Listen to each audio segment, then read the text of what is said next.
And dear colleague Patrick Buchanan laments this. He thinks it's an outrage that Ronald Reagan has gone to the People's Republic of China.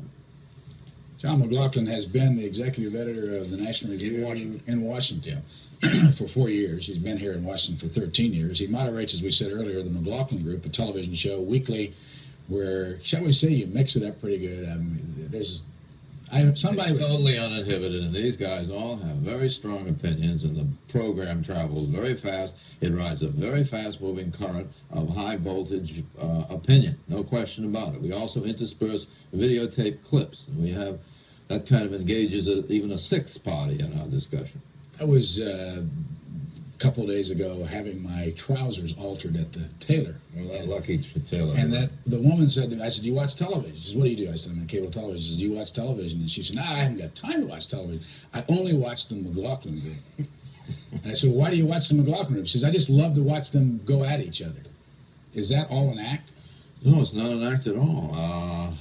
I don't know when they're going to turn on me, for example. They've been known to do that. Sometimes I feel like Clyde Beatty out there. These guys have very strong opinions, and they feel that, you know, the time has come in our society where television does not have to wear a tuxedo. We can be just as frank and passionate in our opinions as we are in real life, and that's the way that we play the game. Another rule is we don't play the game in the locker room. I don't know what's going to happen on that set. All I know is that I have to assign everybody and make sure everybody has an equal amount of time, and I have to keep the issues rolling. We try to cover 4 or 5 issues. But you don't talk before the show? Well, we talk, but only for me to tell them when a videotape is going to be introduced. Don't get ahead of it. Let the videotape tell its own story. Then you can come in with your pensees. You know what that word means. Of course not. I'm not going to ask you that. I'll show my ignorance. On the front page, what has happened to National Review? I picked this up this morning, make sure that you had a column in there. I read the column about the banner right there, John McLaughlin on Heart, son of McGovern. Right. But I found something that was, you know, a tad bit unusual in the National Review. I'd like to get your response to it. Back here, a thing called the Personals column. Yes. This is something we normally have found over the years in the Village Voice and the New York Magazine.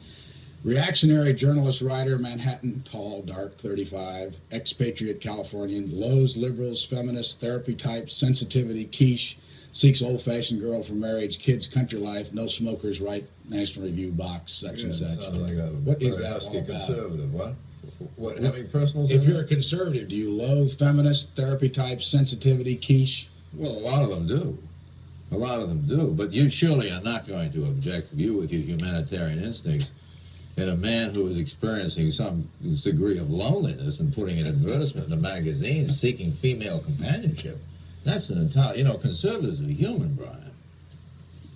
In fact, the bulk of Americans are conservatives, I'm happy to report. I regard this as and I commend my editor, William F. Buckley, Jr., another man of distinction as you are, for putting that advertisement in there, over which, by the way, I have no control, immediate control. This may be difficult. Tempe, Arizona. Ryan, how are you this morning? It's difficult here this morning with our guest. He's making it very hard on us. Okay, well, of course, John McLaughlin, who's the national editor